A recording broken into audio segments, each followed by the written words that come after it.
안녕하세요. 오늘도 서연 살롱을 찾아주셔서 감사합니다. 결혼 정년기에 접어든 20대 후반 여성이에요. 결혼은 해도 후회, 안 해도 후회라면서 왜 우리네 부모님들은 그렇게 자식들을 결혼 못 시켜 안달일까요? 저희 엄마 역시 다르지 않았어요. 제가 대학을 졸업하고 취업에 성공하자 엄만 바로 선자리부터 알아보셨죠.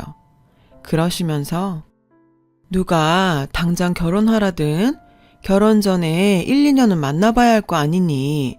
그래야 사람이 어떤지 알지. 그 기간까지 생각하면 지금부터 서둘러야 돼. 사람 일 모르는 거다. 처음부터 제대로 된 짝이 나타나면 다행이지만 그게 쉽니? 나이 들어 갑자기 혼처를 구하다 보면 조급한 마음에 등 떠밀려 가게 되는 수가 있어. 그게 여자 팔자 뒤숭박되는 지름길이야. 엄마 보면 모르겠니? 그러니까 넌 지금부터 눈에 불을 켜고 제대로 된 짝 찾아. 알았어? 너무 늦게 결혼 시장에 뛰어들어서 남들이 골라가고 남은 찌끄레기 같은 남자 만나 평생 고생했다는 우리 엄마는 저만큼은 좋은 남자 만나 고생 않고 살길 바라셨죠. 저희 아빠가 좀 그렇거든요.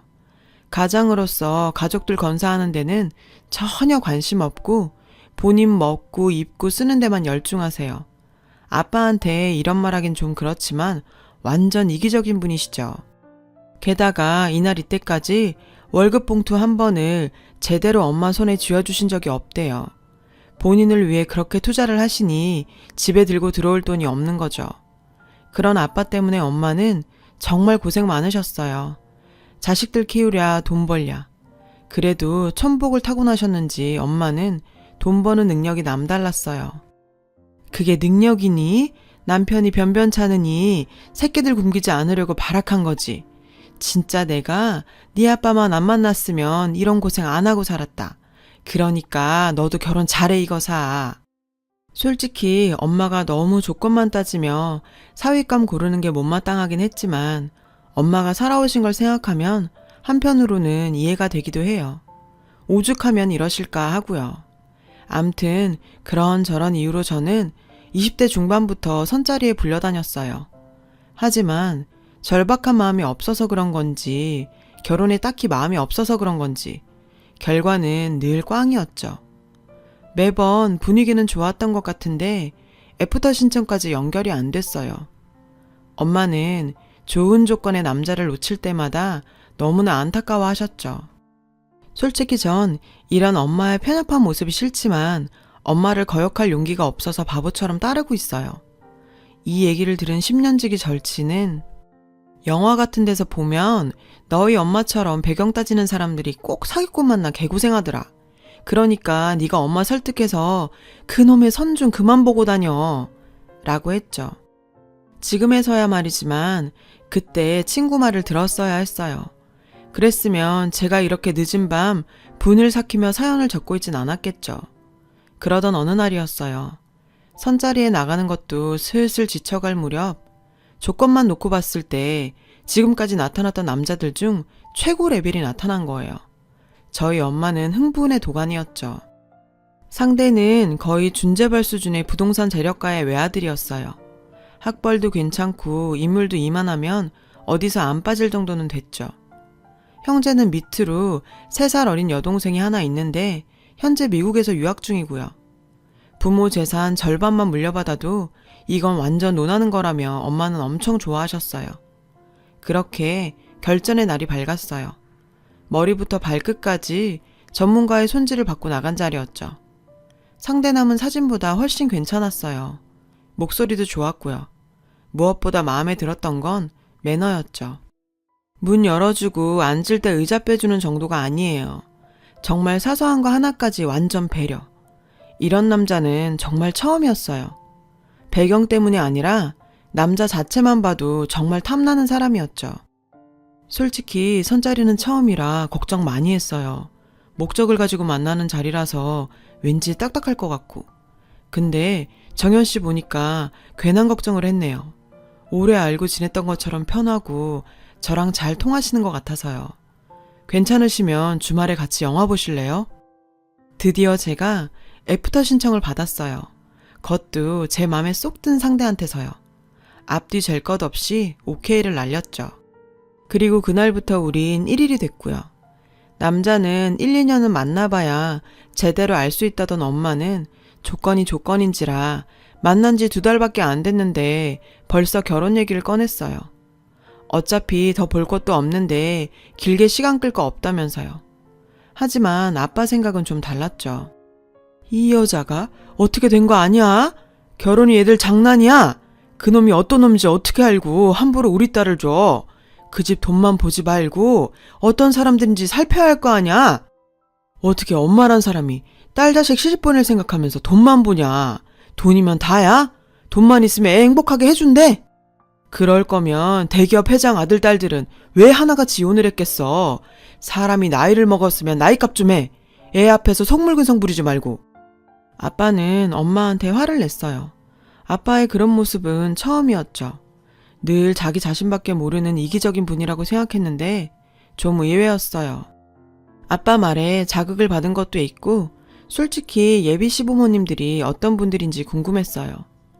부모를 보면 자식을 알 수 있다고 하잖아요. 그래서 남친한테 양가 부모님께 인사를 드려야 하지 않겠냐고 했죠. 어차피 결혼을 전제로 시작한 교제라 길게 시간 끌 거 없을 것 같았거든요. 남친도 흔쾌히 그러자고 했고요. 얘기가 나오고 2주쯤 지난 남친 집에 인사를 드리러 가게 됐어요.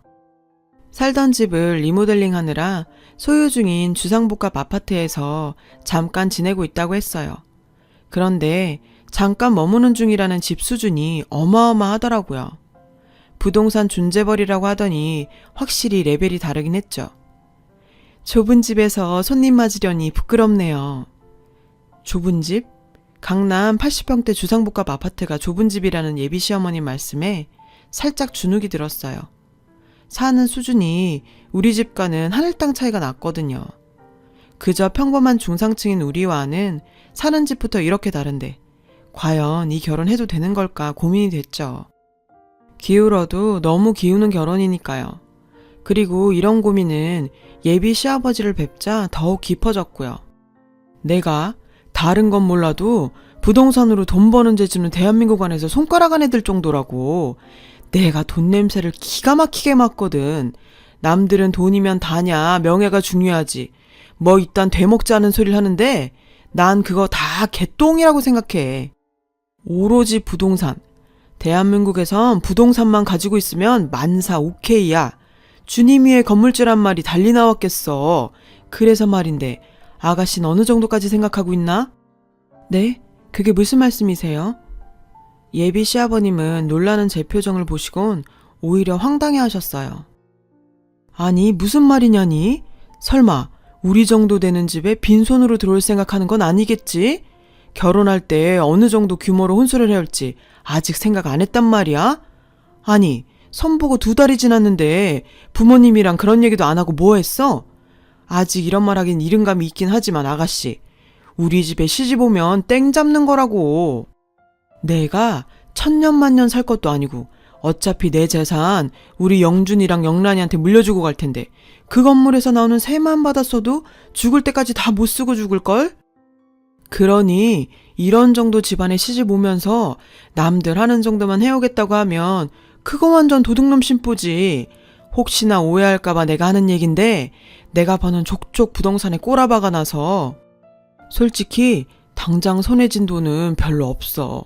알다시피 요즘 한창 집값이 오르는 터라 팔기가 좀 그렇거든. 묵히면 적어도 2배 이상 뜨는데 바보가 아니고서야 누가 그걸 팔겠냐고. 그러니까 일단 살림집은 그쪽에서 해오는 걸로 하고 묶여있는 부동산 정리되면 그 돈은 내가 당장 빼주는 걸로 하자고. 네? 집을 저희가요? 엄격히 따지면 그쪽에서 해오는 건 아니지. 나중에 내가 돈 돌려주는 거니까. 대신 혼수는 최소 1억 선으로 맞춰왔으면 하는데 솔직히 1억이면 거저 아닌가. 내 건물만 팔아도 그게 얼마야? 설마 그 정도 능력도 안 되면서 우리랑 사돈을 맺으려는 건 아니겠지. 그런 거지 근성을 가진 사람들은 아니길 바래요. 그날 아버님의 말씀을 듣고 밥이 입으로 들어가는지 코로 들어가는지 모르겠더라고요. 집으로 돌아오는 길에 남친이 그러더라고요. 아버님 제안을 받아들이기 힘들면 얘기해 달라고요. 그러면서도 자기 아버님 말이 크게 틀린 것 같진 않다나요? 저 건물 보여? 실은 아버지께서 우리 결혼하게 되면 저 건물 팔아주시려고 했거든. 30억 정도 되는 건데 자기도 알겠지만 부동산 정리가 쉬운 게 아니잖아. 세금 정리하는 문제도 그렇고. 그래서 일단 자기가 살 집만 해오면 그 사이 정리해서 현금으로 주시겠다고. 그걸 종잣돈으로 굴려보라고 말이야. 봐서 알겠지만 우리 아버지께선 전형적으로 자수성가한 사업가 타입이시라 말씀이 좀 직설적이고 세셔. 그건 자기가 이해해줬으면 좋겠어. 그 뜻은 알겠어. 근데 혼수를 1억이나 해오라는 건 좀... 아버지가 바라시는 건 자기네 쪽에서 어느 정도 석유는 보여주는 게 도리가 아니냐는 말씀을 하신 건데 자기야, 혹시 기분 나빠? 전 아무 말도 할 수 없었어요. 이건 기분이 좋고 나쁘고의 문제가 아니니까요. 입장 바꿔 생각해보면 과한 요구는 아니잖아요. 30억짜리 건물을 팔아서 준다는데 신혼집에 1억 혼수면 솔직히 거저죠. 근데 그 수준을 우리 집에서 맞추기 힘들다는 게 문제라면 문제죠. 그날 이후 전 고민에 빠졌어요. 이 결혼 정말 하는 게 맞는 걸까? 하고 말이에요. 두 집이 차이가 나도 너무 나니까요. 우리 쪽에 맞춰달라고 하기도 그렇고 저쪽에 맞추자니 가랑이가 찢어질 판이고 주변에선 이런 절 보곤 호강에 겨워 요강에 똥 싸는 소리 한다고 하더라고요. 30억을 준다는데 빚을 내서라도 집이랑 1억 혼수 해가야지 무슨 소리냐고요. 그래서 전 혼자 고민할 게 아니라 이 사실을 부모님께 솔직히 말씀드리는 게 낫겠다고 생각했어요. 뭐? 신혼집에 1억 혼수? 아니 우리 형편이 그걸 어떻게 해? 부동산 준재벌 사위를 둘 생각에 들떠있던 엄마는 세상을 잃은 듯 허망한 표정이었어요. 오히려 아빠는 담담한 표정이셨죠. 그리곤 제 생각을 물으셨죠. 그쪽에서 요구하는 대로 해주면 정연이 넌 그 집으로 시집 갈 거니? 그러자 엄마가 대뜸 소리치셨어요. 할 능력은 되고? 아휴, 이 인간아. 그러게 집안 살림에 보탬이 됐었어야지. 이날 이때까지 지져온 것만 하고 살더니 딸 자식 하나 있는 거 가슴에 피멍들게나 하고 있네. 근데 솔직한 심정으론 전 이제야 환상에서 깨어난 것처럼 후련했어요. 준재벌? 솔직히 저와는 안 어울리거든요. 어떻게 결혼은 한다 쳐요. 그 다음은요. 매번 무슨 일이 있을 때마다 시댁에선 우리 부모님을 우습게 아실 테고 우리 부모님은 죄인처럼 고개 숙인 채로 주눅 들어 있을 게 뻔하니까요. 돈 많은 집에 시집 가자고 내 부모를 그런 꼴을 만들다니. 생각만 해도 눈물이 날 것 같았어요. 그래서 아빠한테 그동안 재밌는 꿈 꿨다 생각하고 정리하겠다고 했어요. 그랬더니 미안하다. 이게 다 못난 애비 탓이다. 내가 애비 노릇만 제대로 했어도 우리 정연이 가슴 찢어지는 일은 안 만들었을 텐데. 아빠는 고개를 숙이셨어요. 그런 아빠의 모습을 보니 가슴이 찢어지는 것 같았죠. 아빠 잘못 아니야. 내가 그 집이 부담돼서 그래. 난 평범한 집에서 지금처럼 사는 게 편하거든. 그러니까 아빠 미안해하지 마. 근데 말이다. 아무래도 이해가 안 가서 말이야. 아빠는 잠시 입술을 달착거리시더니 말을 이어가셨어요.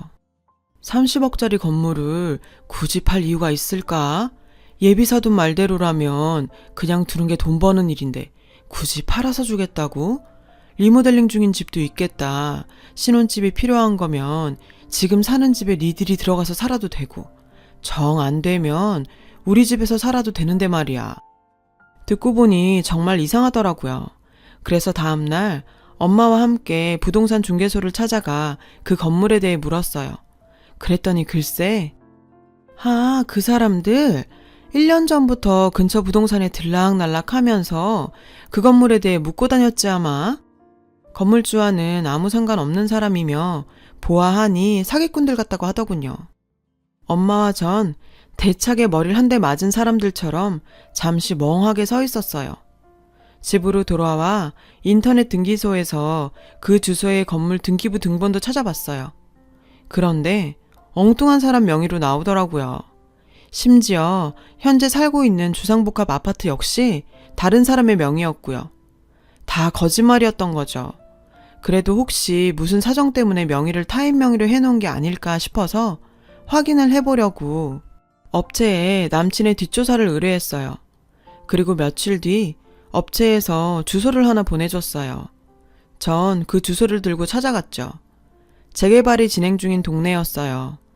온통 빈집들이 질비한 가운데 아직 이주를 하지 않은 몇몇 가구들이 있었죠.